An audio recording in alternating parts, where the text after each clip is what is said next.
नमस्कार दोस्तों, आर के हिंदी स्टोरीज में आपका स्वागत है। आइए सुनते हैं एक नैतिक कहानी, मेढक मेढकी का ब्याह। उन जिलों में त्राह त्राह मच रही थी। आषाढ़ चला गया, सावन निकलने को हुआ, परंतु पानी की बूंद नहीं। आकाश में बादल कभी कभी छिटपुट होकर इधर उधर बह जाते। आशा थी कि पानी बरसेगा, क्योंकि गांव वालों ने कुछ पत्रों में पढ़ा था कि कलकत्ता मद्रास की तरफ जोर की वर्षा हुई है। लगते आषाढ़ थोड़ा सा बरसा भी था, आगे भी बरसेगा। इसी आशा में अनाज भी बो दिया गया था। अनाज जम निकला, फिर हरिया कर सूखने लगा। यदि 4-6 दिन और न बरसा तो सब समाप्त हो जाएगा। यह आशंका उन जिलों के गांवों में घर करने लगी थी। लोग व्याकुल थे। गांवों में सामानों की कमी न थी। टोने टोटके, धूप दीप सभी कुछ किया गया, लेकिन कुछ न हुआ। एक गांव का पुराना चतुर नावत बड़ी सूझबूझ का था। अधाई पर उसने बैठक करवाई। कहा क्या किया गया। थोड़ी देर से इस चर्चा नावते के अवसर पाकर कहा, इंद्र वर्षा के देवता हैं, उन्हें प्रसन्न करना पड़ेगा। सभी तरह के उपाय कर लिए गए हैं। कोई गांव ऐसा नहीं है जहां कुछ न किया गया हो, पर अभी तक हुआ कुछ भी नहीं है।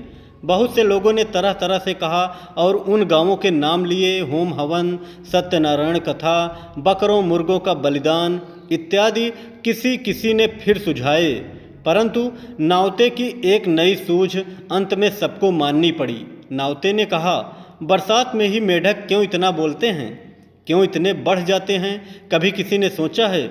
इंद्र वर्षा के देवता हैं, सभी जानते हैं। पानी की झड़ी के साथ मेढक बरसते हैं, सो क्यों नहीं?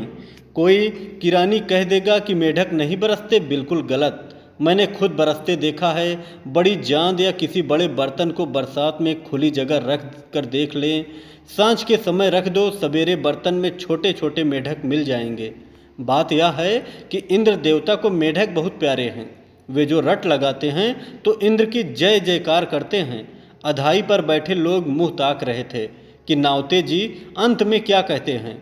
नावता अंत में बहुत आश्वासन के साथ बोला, मेढक मेढकी का ब्याह करा दो। पानी ना बरसे तो मेरी नाक काट काट डालना। मेढक मेढकी का ब्याह? कुछ के होठों पर हंसी झलकने लगी, परंतु अनुभवी नावते की गंभीर शक्ल देखकर हंसी उभर ना पाई। एक ने पूछा, कैसे क्या होगा? मेढकी के ब्याह की विधि तो बतलाओ दादा। नावते ने विधि बतलाई।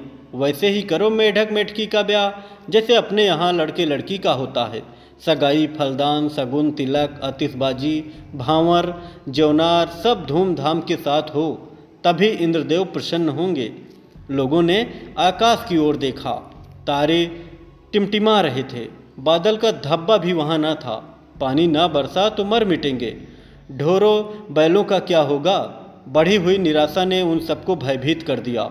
लोगों ने नावते की बात स्वीकार कर ली। चंदा किया गया। आसपास के गांवों में भी सूचना भेजी गई। कौतूहल उमगा और भय ने भी अपना काम किया। यदि नावते के सुझाव को ठुकरा दिया तो संभव है इंद्रदेव भी नाराज हो जाएं। फिर क्या होगा? चौपट, सब तरफ बंटाधार। आसपास के गांवों ने भी मान लिया। काफ़ी चंदा थोड़े ही समय में हो गया। नावते ने एक जोड़ी मेढक भी कहीं से पकड़कर रख लिए। एक मेढक था, एक मेढकी। ब्राह्मणों की कमी नहीं थी। ब्याह की धूमधाम का मजा और ऊपर से दान दक्षिणा। गांव के 2 भले आदमी मेढक मेढकी के पिता भी बन गए। मुहूर्त शोधा गया। जल्दी का मुहूर्त। बाजे गाजे के साथ फलदान, सगुन की रस्में अदा की गई। दोनों के घर दावत पंगत हुई। मेढक मेढकी नावते के ही पास थे। वही उन्हें खिला पिला रहा था। अन्यत्र हटाकर उनके मरने जीने का जोखिम कौन ले? तिलक भांवर का भी दिन आया। पानी के एक बर्तन में मेढकी उस घर में रख दी गई जिसके स्वामी को कन्यादान करना था। उसने सोचा, हो सकता है पानी बरस पड़े, कन्यादान का पुण्य तो मिलेगा ही। मेढक दूल्हा पालकी में बिठलाया गया, रखा गया। बांधकर उछलकर कहीं चल देता तो सारा काम बार बार ठप हो जाता। आतिशबाजी भी की गई और बड़े पैमाने पर। एक तो आतिशबाजी के बिना ब्याह क्या, दूसरे अगर पिछले साल किसी ने आतिशबाजी पर 1 रुपया फूंका था तो इस साल कम से कम 1.25 का धुआं तो उड़ाना ही चाहिए। तिलक हुआ। जैसे ही मेढक के माथे पर चंदन लगाने के लिए ब्राह्मण देवता ने हाथ बढ़ाया, कि मेढक उछला। ब्राह्मण डर के मारे पीछे हट गया। खैरियत हुई कि मेढक एक पक्के डोरे से बंधा था, नहीं तो उसकी पकड़ धकड़ में मुहूर्त चूक जाता। कुछ लोग मेढक की उछल कूद पर हंस पड़े। कुछ ने ब्राह्मण को फटकारा, डरते हो, दक्षिणा मिलेगी। पंडित जी करो तिलक। पंडित जी ने साहस बटोरकर मेढक के ऊपर चंदन छिड़क दिया। फिर पड़ी भांवर। एक पट्ट पर मेढक बांधा गया, दूसरे पर मेढकी। दोनों ने टर टर शुरू की। नावता बोला, ये एक दूसरे से ब्याह करने की चर्चा कर रहे हैं। ब्राह्मणों ने भांवरें पढ़ी और पढ़वाई। फिर दावत पंगत हुई, मेढकी की विदाई हुई। मेढक के पिताजी को दहेज भी मिला। मेढकों को विवाह में दहेज दिया जाए तो मेढक मेढकी के विवाह में ही क्यों हाथ सिकोड़ा जाए। पानी बरसो या ना बरसे, मेढक के पिताजी बहरहाल कुछ से कुछ तो हो ही गए। नवाता दादा की अंटी में भी रकम पहुंची और इंद्रदेव ने भी कृपा की। बादल आए, छाए और गड़गड़ाए। फिर बरसा मूसलाधार। लोग हर्षमगन हो गए।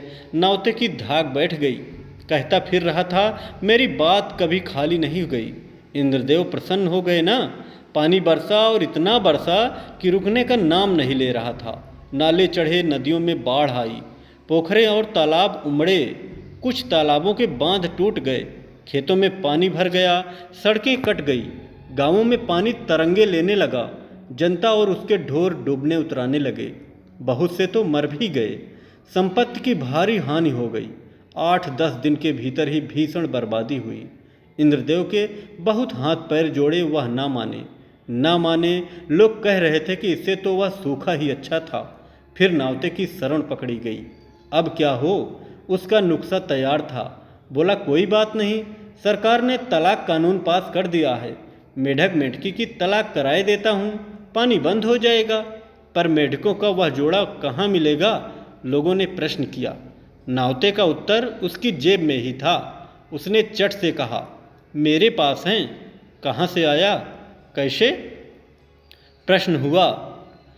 उत्तर था, मेढक के पिता के घर से दोनों को ले आया था। जानता था कि शायद अटक ना जाएं। पानी बरसते ही तलाक की कार्रवाई जल्दी जल्दी की गई। तलाक की क्रिया के निभाने में न तो अधिक समय लगना था और न कुछ वैसा खर्चा था। मेढक मेढकी दोनों छोड़ दिए गए। दोनों उछलकर इधर उधर हो गए, परंतु पानी का बरसना बंद न हुआ। बाढ़ पर बाढ़ और जनता के कष्टों का वारा पार नहीं। गांव छोड़ छाड़ कर लोग इधर उधर भाग रहे थे। एक दो के मन में आया कि नावता मिल जाए तो उसका सर फोड़ डाले, परंतु नावता कहीं 9-2-11 हो गया था। कहानी कैसी लगी कमेंट में ज़रूर बताएं।